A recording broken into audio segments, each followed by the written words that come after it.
Hi friends, இந்த வீடியோவில் என்ன பார்க்க போகிறோன்னா, சண்டே ஸ்பெஷலாக எல்லாருமே வீட்டில் கறி குழம்பு, மீன் குழம்பு எல்லாம் வச்சுட்டு சாப்பிட்டு எல்லாம் ரெஸ்ட் எடுப்பாங்க. ஆனால் நாங்கள் என்ன பண்ணியிருக்கிறோன்னா, எல்லாருமே ரெடி ஆகிட்டு வெளியே கிளம்பிட்டு எங்கே வெளியே கிளம்பிட்டோம்னா, இன்றைக்கி சண்டே என் தங்கச்சிக்கு மாப்பிள்ளை வீடு பார்க்கத்தான் கிளம்பிட்டோம். எல்லாருமே சுடிதார் போட்டு தான் கிளம்புனோம். அப்போ தான் எங்கள் அப்பா சொன்னார், எல்லாருமே சேலை உடுத்திட்டு வாங்க, அதுதான் நல்லது அப்படின்னாரு.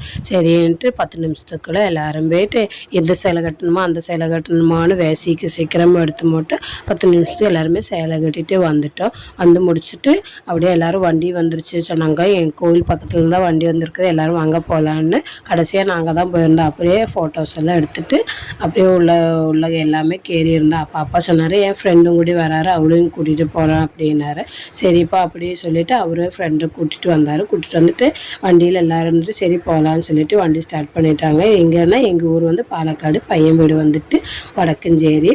முதல்ல அவங்க தான் வந்து பார்த்துட்டு போனாங்க. அப்புறம் சரி எல்லாருமே நாங்கள் வரோன்ட்டு அப்புறமா சண்டே பிளான் பண்ணிவிட்டு எல்லாருமே கிளம்பிட்டோம். பக்கத்தில் பையன் வீடு வந்து ஸ்டாப் ஏற்றிருச்சு சொன்னாங்க. ஒரு ஓரமாக வண்டி நிப்பாட்டிட்டு எல்லாருமே வரிசையாக மெதுவாக எல்லாம் ஒவ்வொரு ஆளுக்காராக இறங்கிட்டு இருந்தோம்.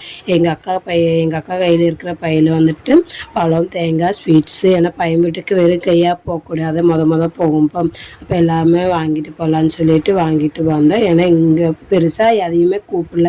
ஏன்னா எங்கள் அப்பாவோட சொந்தக்காரர் எல்லாமே திண்டுக்கல்லில் இருக்கிறாங்க. எங்கள் அம்மா சொந்தம் மட்டும்தான் பாலக்காட்டில் இருக்கிறாங்க. அப்போ பாலக்காட்டில் இருக்கிற சொந்தத்தை அவங்க மட்டும் கூட்டிகிட்டு நாங்கள் மட்டும் போனோம். சரி நீ அவங்க பொண்ணு வீடு பார்க்குமே, நீ என்கேஜ்மெண்ட்டு கல்யாணம் எல்லாம் இருக்குது, அப்போ எல்லாமே ஊர்லேருந்து எல்லாமே கூப்பிட்டுருக்கல. ஏன்னா அவங்களும் வேலை மெனக்கிட்டு வரணும். ஏன்னா இது திடீர்னு முடிவெடுத்தது போகலான்னு. அதனால் அவளுக்கு கூப்பிடாமே கிளம்பிட்டாட்டு. அதுக்கப்புறமா கூப்பிட சொன்னோம். நாங்கள் நியூ ஃபங்க்ஷன் இருக்குது, அப்போ பையன் வீடு என்கேஜ்மெண்ட்டில் இருக்கிற சமயத்தில் உங்களை கூப்பிடுறோம் அப்படின்னாங்க. ஏன்னா பையன் வீட்டில் வந்து கேட்டாங்க, எங்கள் அம்மா சொந்தம் மட்டும்தான் இருக்குது, அப்பா ரிலேட்டிவ்ஸ் யாருமே காணோம் அப்படின்னாங்க. இல்லை அவங்களெல்லாம் சொல்ல முடியல, நீங்கள் போயிட்டு வாங்க, அப்புறமா நான் இன்னொரு வாட்டி வர சமயத்தில் வந்துக்கிறேன் அப்படின்னாங்க. சரின்னு பையன் வீடு ஏற்றிட்டு எல்லாருமே எங்களுக்கு வரவேற்கிறதுக்கு இருந்தாங்க. நாங்களும் எல்லாருமே உள்ளே போனோம். உள்ளே போய் உட்காந்ததுமே அவங்க கொஞ்சம் பேசிகிட்டு இருந்தாங்க.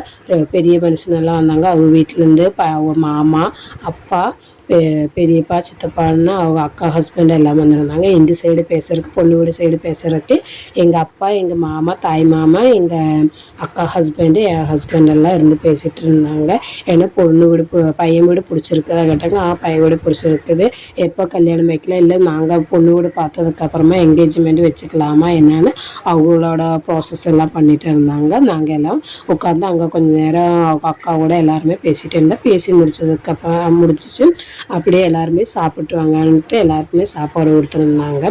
எங்கள் நெய்ச்சோறு, சிக்கன் கிரேவி, காய் குழம்பு எல்லாமே வச்சுருந்தாங்க. எல்லாருமே சாப்பிட்டோம். ஸ்வீட்ஸு இருந்தது, ஸ்வீட்ஸ் சாப்பிட்டோம்.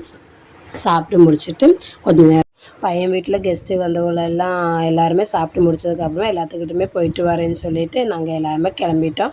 கிளம்பி முடிச்சு எல்லாமே வண்டியில் ஏறிட்டு எல்லாருமே டான்ஸ் ஆடணுன்னு அவ்வளோ ஹாப்பியாக இருந்துச்சு. ஏன்னா குட்டீஸ் எல்லாம் அவ்வளோ இன்ட்ரெஸ்ட்டாக டான்ஸ் ஆடிட்டு இருந்தாங்க.